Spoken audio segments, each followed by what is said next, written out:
Waiting there. Went a little bit long. 7 minutes after 10 o'clock. Thank you for tuning in. Ehud Diskin is on the phone. I hope I'm saying his name correctly. He'll correct me if I'm not. He served as an officer in combat roles during Israel's wars and retired as a colonel and best-selling author. His new book, called Lone Wolf in Jerusalem, takes place in post-World War II Israel. It's an inside look at the thrilling story of Israel's fight for freedom against the British after World War II. Ehud Diskin, good morning, sir. How are you? It's an honor to have you on our show. Good morning. I'm fine, and it's good to have to be on your show. I love your accent. Where are you? I'm calling from Los Angeles, but originally I'm from Israel. That makes sense. Yeah. And where are you? I hope this isn't an awkward question. I hope not. But were you born in Israel, and were you there before 1948? Yeah, I am a seventh generation Israeli from my mother's side, and fifth Israeli generation from my father's side, so I can say that I'm an Israeli. Absolutely. So, what was it like in 1948 when finally there was a declaration to establish or reestablish the nation of Israel? Yeah, it was 1948, and I was 4 years old, and I remember all the bombardments on Jerusalem. And one of my neighbors told me afterwards that when Israel was established as a state, I was jumping in my bed. I was 4 years old. Oh, really? I said to a friend of mine, girl my age, "Oh, we have a state. We have a state." I didn't understand it, but I followed the adults, Yeah. It made sense to you. Well, thank you for being on there with us. So on your birth certificate, what does it say?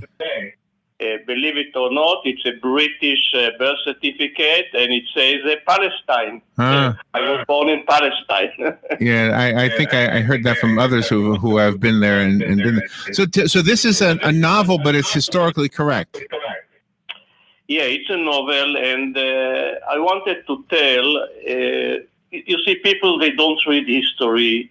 Many times it's boring for them. Right. And I wanted to tell the miracle that, like, after 2,000 years, the Jewish people, they had a state, and about all the struggle with the British, because everyone today take Israel for granted.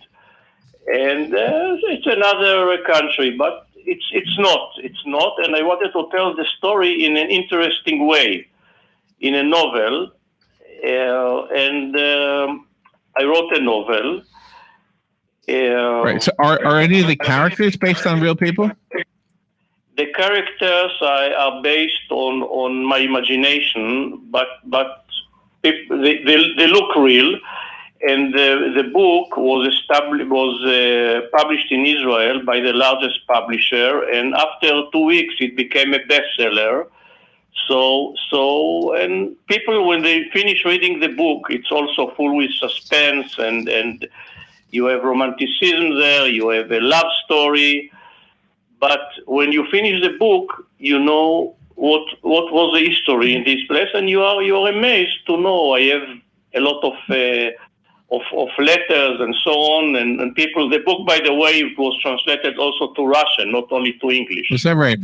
Now, does the history of Jerusalem adequately teach the rest of us the relationship between politics and religion in Israel specifically? Yeah. It's you see, it was after the Holocaust. And when Hitler had his final solution and 6 million Jews were killed, so a lot of Jews, they came after the war, they tried to come to Israel, but the British, they didn't allow it.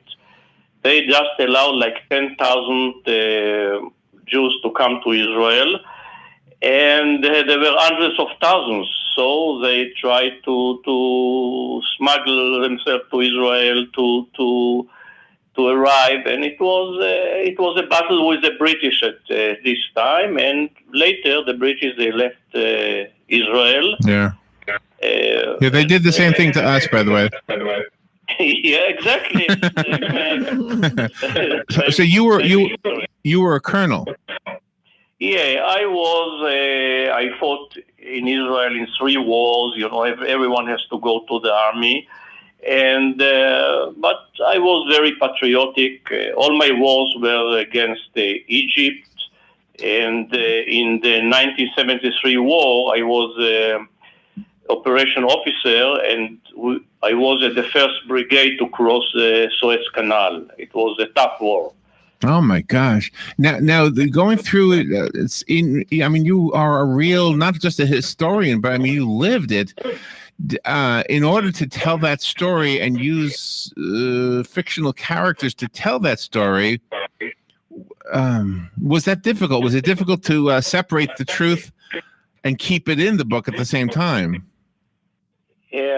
I have a very good imagination, and when I wrote the book, I viewed all the characters. I get a lot of critics today that this book, they must make out of it a movie, because I viewed it in my eyes, and when you read the book, you see the characters. They are alive, but the history is very, very precise.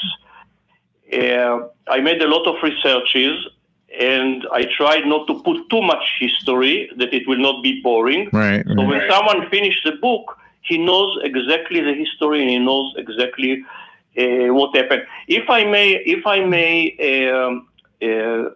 read to you an email that I received, it's not too long, from someone. I give also speeches, and that's what will show what my aim in writing the book and how it was. Is it okay? Of course. Okay. Dear Ehud, my name is Ksenia. Couple of weeks ago, I've been in the presentation of your book, Lone Wolf in Jerusalem, that took place in Babel, Tel Aviv. I bought the book that day, and you even signed it for me, which I appreciated a lot. I read this book in 2 days, thanks to espresso and sleepless nights. But did not want to bother you with my letters. Meanwhile, I am still under great impression, and that's the reason why I cannot help writing you a letter of thanks. Despite of the fact that this is not a book of history, it helped me to put everything in its place in my head and forced to change my point of view to Israel itself. The miracle of the fact that the state appeared at all. All the difficulties, losses, and pain people had to go together in order it to happen. It's not that I didn't know it before, but the book touched some deeper layers of my soul. I went through thousands of emotions while reading those pages, and I just wanted to say thank you for that. It was great. So. Wow. So if the book changed her view, then it's going to change others' views also. Yeah, I think so, because you see, today it's like everything in our life. When we are moving to a new house, it's great. Afterwards, we see here the paint is not great. This is good. This is good. Same with in a relationship. We are getting married, so the husband or the wife first, they are great, and so on, and afterwards, just we are trying to find all what's wrong. Same with Israel. Yeah. So, do you know what I wonder? I wonder if this isn't true. I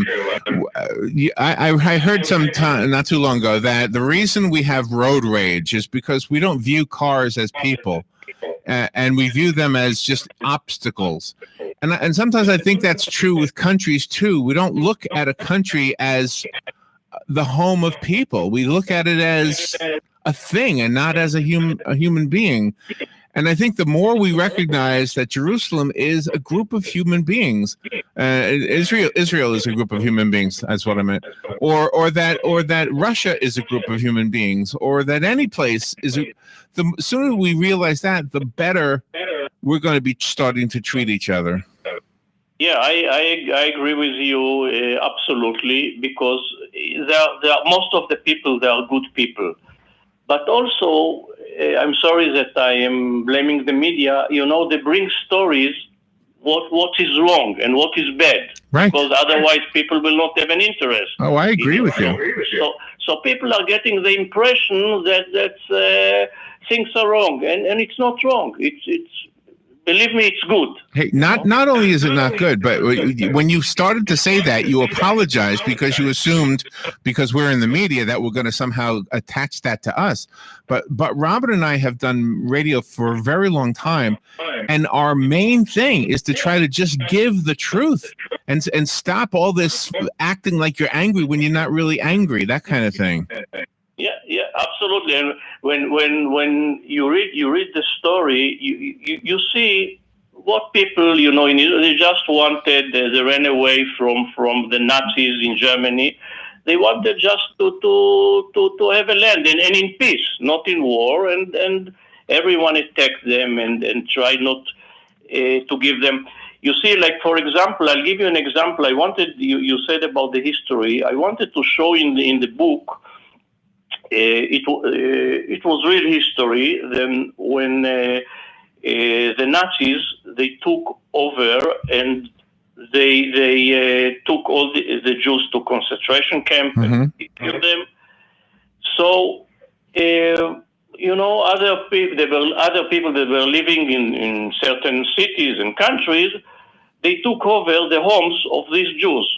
And some Jews, they survived the concentration camp. They tried to come to their homes back, but it was taken. And in Poland, there was a lot of anti-Semitism. They told them, "Listen, we are going to kill you." And some of them, of the Jews, they killed even. Yeah. And it was terrible.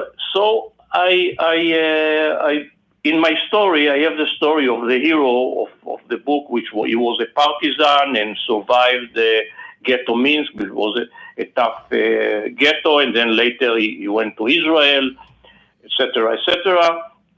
So on the way to Israel, he wanted to fulfill his father's wish to go and to live in Jerusalem. So he stopped in Poland, and it was in Krakow, and he sees a lady that's standing and crying in the street, an older lady. And he asked her, "Why are you crying?"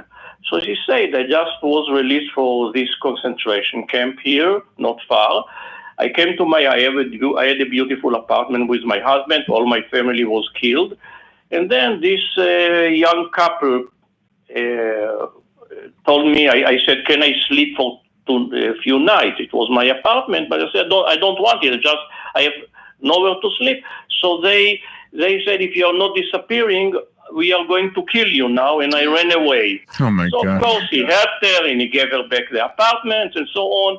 But I wanted to tell the story, and all the way in the book, you learn about the history. In an interesting, it's full with suspense, as I said, romantic and so on. The hero, he falls in love with Shoshana, a beautiful Holocaust survivor, but she has emotional problems.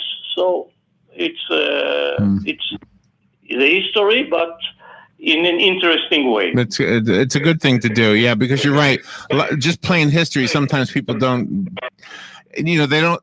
That lady who wrote you the letter regarding her, she took 2 days to read the book. Well, that wouldn't happen if it was a history book. Mm-mm.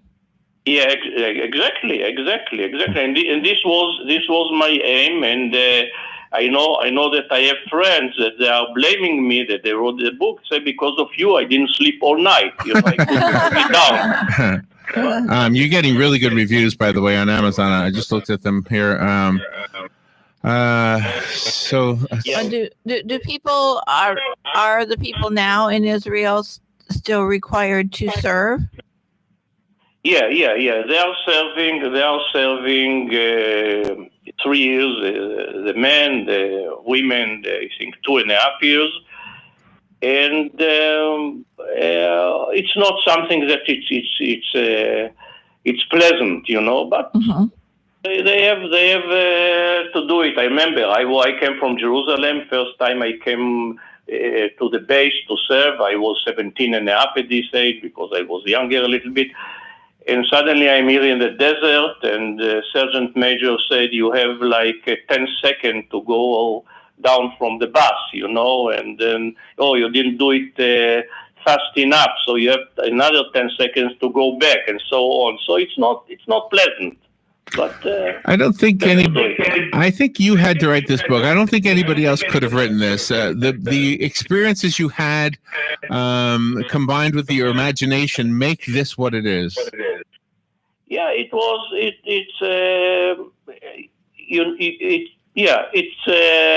I know Israel. You see, what also was important. I have a good memory, and I remember Jerusalem. I can see it in my eyes. And people that they lived at this time, they said it's exactly how Jerusalem was at these days, and also the character, they look real.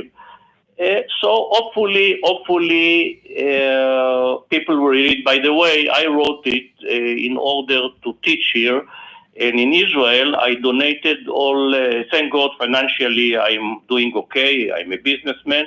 In Israel, I donated all my royalties to educational institutes. I'm going to donate also here in the States from my royalties.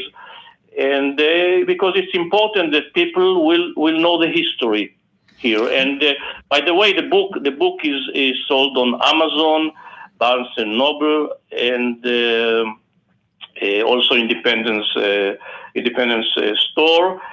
And it's doing fine until now. And one more thing I want to mention: the English version is better than the Hebrew version. I had a good translator, and the book went through 3 editings.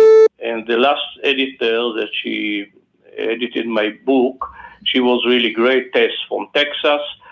And we adjusted it more to the American mentality, okay? Yeah. And you are a huge advocate for education. In one of your former endeavors, you tried to collect contributions from all over the world just so that soldiers can be educated. Yeah. It's amazing. I'm sure that we have here in America that people that are so uneducated, even in Israel, that it's a must to study like 8 years. There were some soldiers that didn't know how to write and how to read. And the chief of staff at these days were Rafael Eitan and Menachem Begin that made the peace with Egypt. He was the prime minister. And they decided through the army to help all these uneducated soldiers, but we had to collect money. We cannot use the defense budget. So we collected and money, we raised funds through people donated in Israel and all over the world. And it was a pleasure to come and to see soldiers are sitting with nice teachers, most women, and learning Hebrew. Yes. Mm-hmm. Yeah, a lot of people don't realize the influence that the Jewish people had in the establishment of this country. In Haim Solomon, I don't know if you know that name, from the Revolutionary War years of this country. No, I'm not aware of it. Well, he was the guy that gave a lot of financial backing to George Washington. Yeah, I'm not aware of it. Thank you. Okay. Well, and I guess maybe the relationship between Israel and the United States started way before there was an Israel. Maybe that's what I'm trying to say. Yeah, listen, if not the United States, Israel wouldn't establish Israel, because the U.S. supported so much. It was all the Arab nations that were against establishment of the state of Israel. Yeah. Yeah. I found the book on Amazon. Do you have a website you want to recommend? Oh, you have your own website, right? Yeah. It's www. One word, lonewolfinjerusalem.com, and you can learn more about the book, about the reviews, you can learn about it. Any plans to make this into a movie? Yeah, I'm in touch with some people. I don't know because I'm looking. It was the same with my book. If I don't find, also in Israel, I had the best publisher. Also here I had a good publisher. If I not find someone that really will make a good movie out of it, so you got to do that. I can live my life without a movie. I hear you. Yeah. No. It better be somebody like Steven Spielberg. Yeah. You see, the problem is that many people they write books, and many people they think that it can be a great movie. So it's hard to convince someone that in this case it's really something good. Yeah. Well, it's been an honor to speak to you, Ehud Diskin, and please forgive my mispronunciation of your name. The book is called Lone Wolf in Jerusalem. Thank you, sir. And thank you very much. It was my pleasure. Okay, we'll be right back.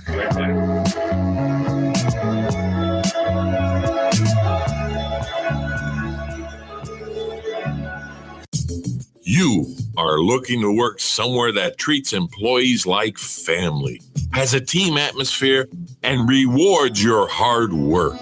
Does this sound like you? Then go to drsinstall.com, apply today, and get paid to learn a new trade while providing your family with great benefits. Visit drsinstall.com. That's drsinstall.com. You're thinking about selling your home, but where do you start? Easy. Call Angie at 3